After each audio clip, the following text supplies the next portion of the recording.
السلام علیکم ورحمۃ اللہ۔ محترم ناظرین و سامعین، علیم الحق حقی صاحب کا ناول عشق کا عین اس کی چھٹی قسط کے ساتھ آج آپ کی خدمت میں حاضر ہیں۔ تو آئیے بلا تاخیر چھٹی قسط کا آغاز کرتے ہیں۔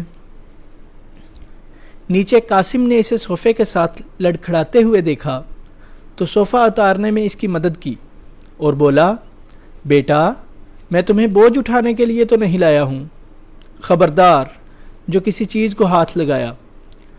لیکن چاچا خالی رہنا مجھے بہت برا لگ رہا ہے، الہی بخش نے ہانپتے ہوئے کہا۔ کوئی ضرورت نہیں، تو مہمان ہے ہمارا۔ نہیں چاچا، کچھ نہیں کرنے سے اچھا ہے کہ میں چلا جاؤں۔ قاسم کچھ دیر سوچتا رہا، پھر سر ہلاتے ہوئے بولا، تو ٹھیک ہے، تو میرے ساتھ برتنوں والے ڈبے اتروا دے، یہ نازک کام ہے، احتیاط سے کرنا ہوگا۔ پورا سامان نیچے اتارنے میں 2 گھنٹے لگے۔ پہلے صوفے کے بعد الہی بخش نے کسی بھاری چیز کو ہاتھ نہیں لگایا تھا۔ وہ جانتا تھا کہ بھاری بوجھ بھی اٹھا سکتا ہے، لیکن بھاری سامان ان کے ساتھ سیڑھیاں چڑھنا اور اترنا کسی اور ہی دنیا کا کام لگتا تھا اسے۔ سامان کو ٹرک میں لدوانے میں قاسم کی مہارت سامنے آئی۔ جتنا سامان اس نے ٹرک پر لدوایا، الہی بخش کی سمجھ میں نہیں آ رہا تھا کہ وہ کیسے ممکن ہے۔ یہ سردار کا تجربہ تھا کہ کون سی چیز پہلے رکھی جائے اور کون سی چیز بعد میں، ٹرک میں موجود جگہ کو کیسے بہتر سے بہتر طور پر استعمال کیا جائے۔ وہ ٹرک میں بیٹھ کر ناظم آباد چلے۔ الہی بخش اس وقت تک بری طرح تھک چکا تھا، یعنی وہ بوجھ اٹھانے کا کام نہیں کر سکتا تھا۔ مزدور ضرور تھکے تھے، لیکن ٹرک میں بیٹھ کر ایک دوسرے کو چھیڑتے ستاتے رہے۔ تھکن ان کے چہرے سے دھلتی لگ رہی تھی۔ ایسا نہ ہوتا تو وہ مزدور بھی نہ ہوتے شاید، کیونکہ اب انہیں زیادہ سخت مرحلہ درپیش تھا۔ انہیں سامان 4تھی منزل پر چڑھانا تھا۔ ٹرک کے سفر کے دوران الہی بخش زردار خان کو غور سے دیکھتا رہا۔ وہ ابھی تک اپنی ٹولی میں گھلا ملا نہیں تھا، الگ تھلگ بیٹھا تھا، مگر عباس اس کام کو آسان کرنے میں لگا ہوا تھا۔ وہ زردار خان کے پاس بیٹھا اور اس سے باتیں کر رہا تھا۔ زردار خان کے چہرے پر اور آنکھوں پر صرف طمانینت تھی۔ وہ ایک عجیب اور بھرپور دن تھا۔ اس روز الہی بخش نے جو دیکھا، سیکھا، سمجھا اور جانا، وہ عمر بھر اس کے ساتھ رہا۔ یہ بات اس پر واضح ہو گئی کہ طبقاتی تقسیم ایک بہت بڑی حقیقت ہے۔ کہیں خاندان، برادری اور نام و نسب کی اونچ نیچ ہے تو کہیں حیثیت کا تفاوت ہے۔ وہاں ایبٹ آباد میں کوئی اور ہی چکر تھا، اور یہاں کراچی میں ایک صاحب طبقہ تھا جو بڑے آراستہ گھروں میں رہتا تھا۔ روپیہ پیسہ اس طبقے کے لیے مسئلہ نہیں تھا، جبکہ دوسرا طبقہ 10 روپے کمانے کے لیے ہر روز ایسا بوجھ ڈھوتا جس سے بوجھ ڈھونے والے جانور بھی گھبرا جائیں، اور کچھ عرصے بعد وہ خون تھوکتا زندگی کی پھسلنی سے پھسل کر موت کی طرف پھسل جاتا۔ یہ سب سوچ کر الہی بخش پر تھرتھری چڑھنے لگی۔ یہ زندگی ہے، اتنے لوگوں کے لیے اتنی مختلف۔ زردار الماری اس بار بھی بغیر رکے اوپر 4تھی منزل کے فلیٹ تک لے گیا تھا۔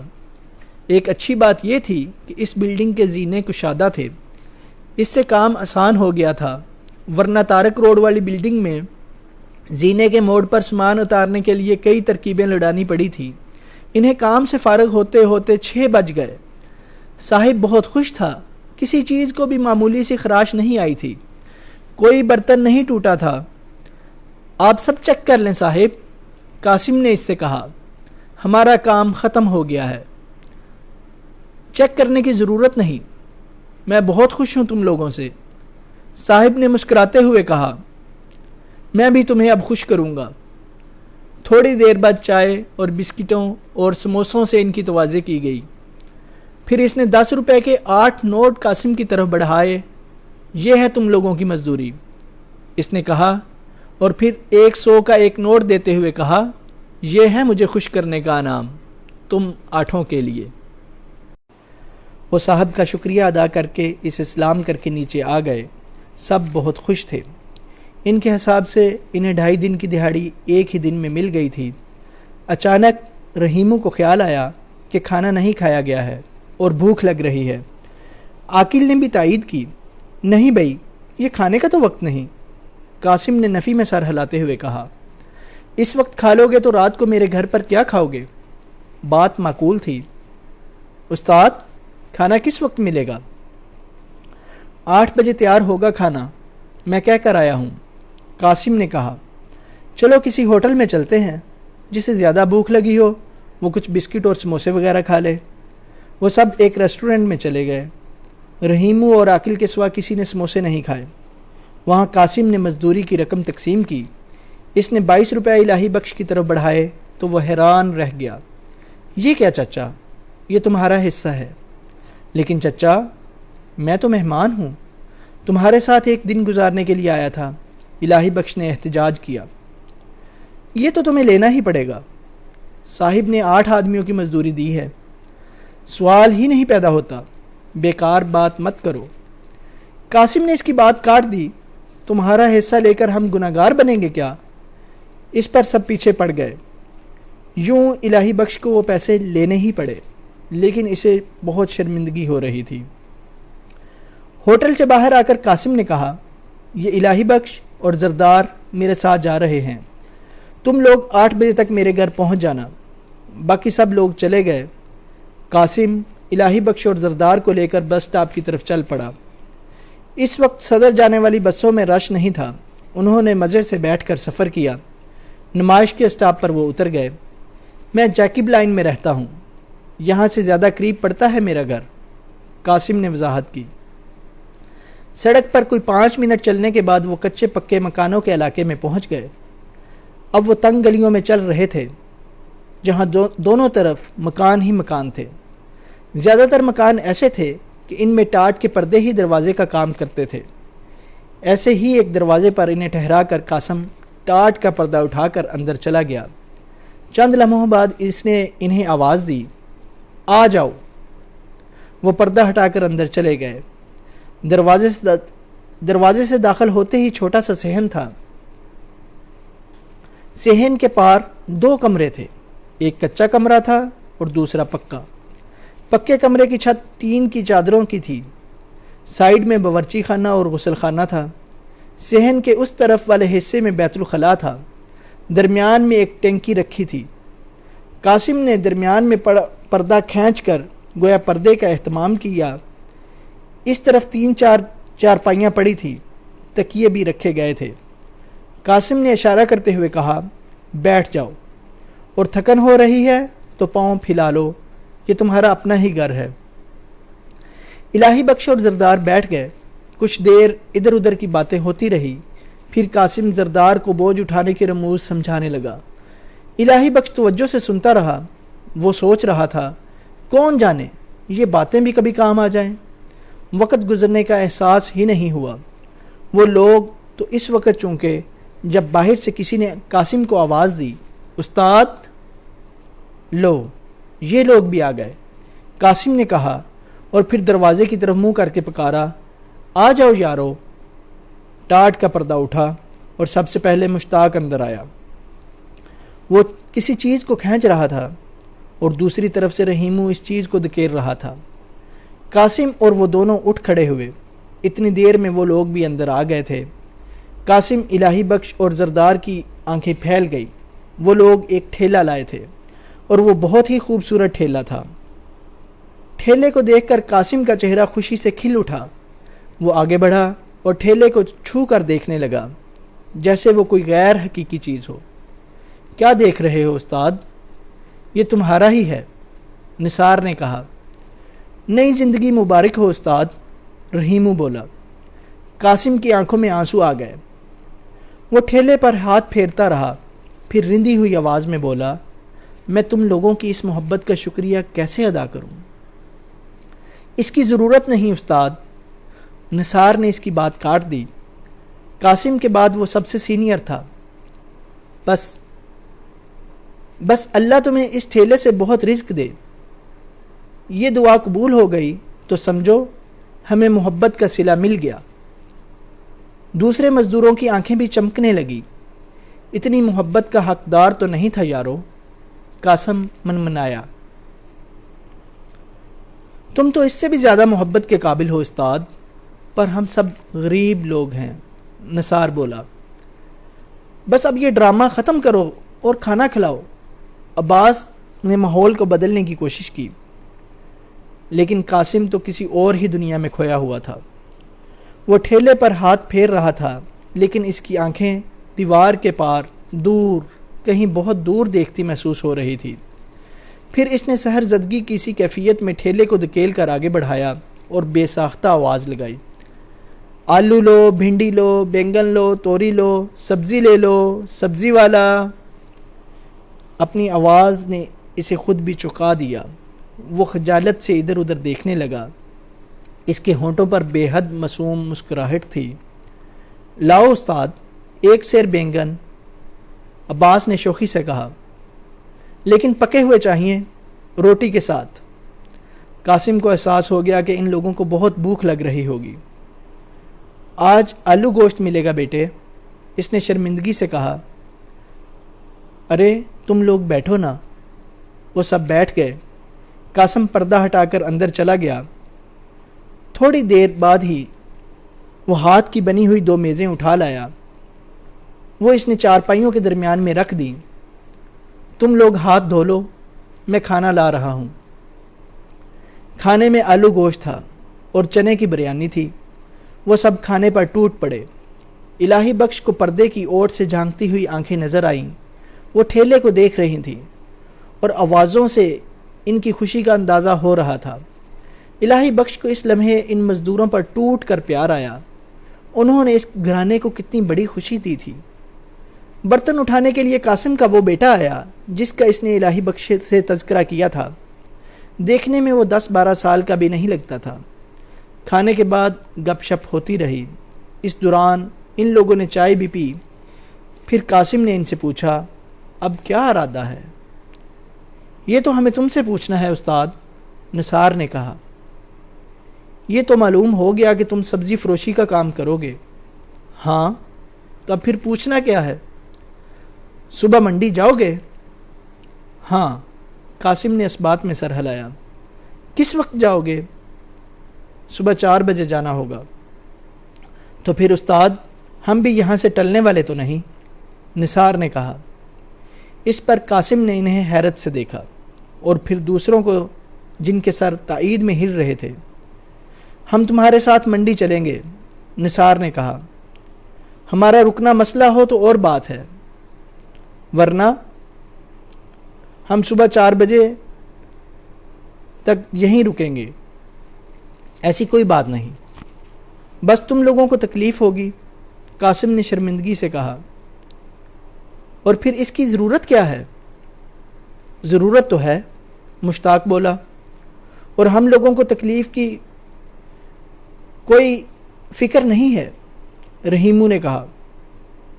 اور تم ہماری تکلیف کی فکر مت کرو، ہم تو یہاں رات جگا کریں گے۔ 4 بجے تک تاش کی پارٹی جمے گی یہاں، پر تم لوگوں کو صبح کام پر۔ صبح تو اتوار ہے استاد، نثار بولا۔ یہ بتاؤ تاش کی 2 گڈیاں ہیں تمہارے پاس؟ ہاں ہیں تو، لیکن یارو منڈی چلنے کی ضرورت نہیں۔ تم اس بات کو چھوڑو استاد، تاش لے آؤ، رحیمو نے فیصلہ کن لہجے میں کہا۔ قاسم اندر گیا اور تاش کی 2 گڈیاں لے آیا۔ وہ 2 پارٹیوں میں تقسیم ہوئے اور ترپ چال کھیلنے لگے۔ الہی بخش قاسم، نثار اور رحیمو کے ساتھ تھا۔ وقت گزرنے کا پتہ ہی نہیں چلا۔ اندر بچے تو شاید سو گئے تھے، لیکن قاسم کی بیوی نہیں سوئی تھی۔ اسی کی بدولت ان لوگوں کو چائے ملتی رہی۔ پھر اچانک عاقل کو خیال آیا، اب بس کریں استاد، میرا خیال ہے وقت ہو گیا ہے۔ قاسم اور نثار نے آسمان کی طرف دیکھا، وہاں ابھی رات کا اندھیرا تھا۔ ہاں، وقت ہو گیا ہے، نثار نے سر ہلاتے ہوئے کہا۔ تم لوگ ہاتھ منہ دھو لو، پھر چلتے ہیں، قاسم نے کہا۔ 15 منٹ بعد وہ سب باہر نکل آئے۔ باہر لگتا تھا پوری کائنات سو رہی ہے۔ وہ سنسان سڑک پر بڑی بے فکری سے دندناتے ہوئے چلتے رہے۔ الہی بخش نے نثار کے ساتھ سرگوشی کی اور نثار سے سرگوشی میں پوچھنے لگا کہ ابھی تم چچا قاسم کو سبزی اور فروٹ بھی دلاؤ گے نا؟ نثار نے سر گھما کر اسے دیکھا۔ ہاں بخشے، اس نے آہستہ سے جواب دیا۔ الہی بخش نے جیب سے 30 روپے نکال کر ہاتھ میں رکھ لیے تھے۔ وہ اس نے نثار کی طرف بڑھائے۔ میں بھی تمہارے ساتھ شامل ہونا چاہتا ہوں نثار بھائی۔ نثار نے اس کے ہاتھ کو دیکھا لیکن پیسے لینے کے لیے ہاتھ نہیں بڑھایا۔ اس کی ضرورت نہیں بخشے، ہمارے پاس ضرورت سے زیادہ پیسے ہیں۔ ہم سب بہت عرصے سے اس موقع کے لیے رقم جمع بچا رہے تھے۔ یہ بات نہیں نثار بھائی، میں تمہارے ساتھ شریک ہونا چاہتا ہوں۔ قاسم چچا سے میرا بھی تعلق ہے۔ نہیں بخشے، ضرورت ہوتی تو میں ضرور لے لیتا۔ تم میرا دل توڑ رہے ہو صرف اس لیے کہ میں تم میں سے نہیں ہوں، الہی بخش نے دل گرفتگی سے کہا۔ یہ بات نہیں بخشے، نثار نے اس کا ہاتھ تھامتے ہوئے کہا، پر تو بھی تو مزدور ہے اور مزدور کا ہاتھ عام طور پر تنگ ہی رہتا ہے۔ یہ تو وہی پیسے ہیں جو مجھے تمہارے ساتھ ہونے کی وجہ سے ملے، ان پر تو میرا حق ہے ہی نہیں۔ تم لوگوں نے زبردستی مجھے دے دیے، اب تم انہیں قبول نہ کر کے مجھے احساس دلا رہے ہو کہ میں بدرنگ ہوں۔ تو پاگل ہو گیا ہے۔ دیکھ بھائی، تو بھی تو مزدور ہے اور ہم بھی، یہ بڑا رشتہ ہوتا ہے، ہمارے دکھ سکھ ایک ہیں، مگر میری جان یہ معاملہ برادری کا ہے۔ نثار کہتے کہتے رکا۔ برادری کا بھی نہیں، ٹولی کا معاملہ ہے یہ۔ ٹھیک ہے نثار بھائی، الہی بخش نے اداس لہجے میں کہا، آئندہ میں اپنی حد میں رہوں گا۔ نثار چند لمحے سے دیکھتا رہا، پھر اس نے ہاتھ بڑھا دیا۔ لا، پیسے دے اور اب منہ مت لٹکا۔ اس نے الہی بخش سے نوٹ لے کر گنے، وہ 30 روپے تھے۔ نثار جانتا تھا گزشتہ روز کی مزدوری میں حصہ 22 روپے بنا تھا، یعنی اس میں 8 روپے الہی بخش نے اپنی جیب سے ملائے تھے، جبکہ پچھلے روز اس نے کام بھی نہیں کیا تھا بلکہ پورا دن انہی لوگوں کے ساتھ رہا تھا۔ نثار کا دل دکھنے لگا، لیکن اب وہ الہی بخش سے حجت بھی نہیں کر سکتا تھا۔ اس نے خاموشی سے پیسے جیب میں رکھ لیے۔ وہ سب سبزی منڈی کی طرف چلتے رہے۔ منڈی دیکھ کر الہی بخش حیران رہ گیا۔ وہاں ایسی گہما گہمی، ایسا ہجوم تھا جیسے دن نکل چکا ہو۔ قاسم اپنے تھوڑے تھوڑے کر کے بچائے ہوئے پیسے لایا تھا اور اسی حساب سے مال خریدنا چاہتا تھا۔ نثار نے جو اسے پھلوں کی کئی پیٹیاں سبزی کے علاوہ دلائیں تو وہ حیران رہ گیا۔ اس کی آنکھیں پھر بھیگ گئی۔ اس سب کی ضرورت نہیں تھی یارو، وہ ٹھیلا ہی بہت تھا۔ وہ بڑبڑایا، بیکار باتیں مت کرو استاد، رحیمو بولا۔ واپسی کے سفر میں وہ لدے پھدے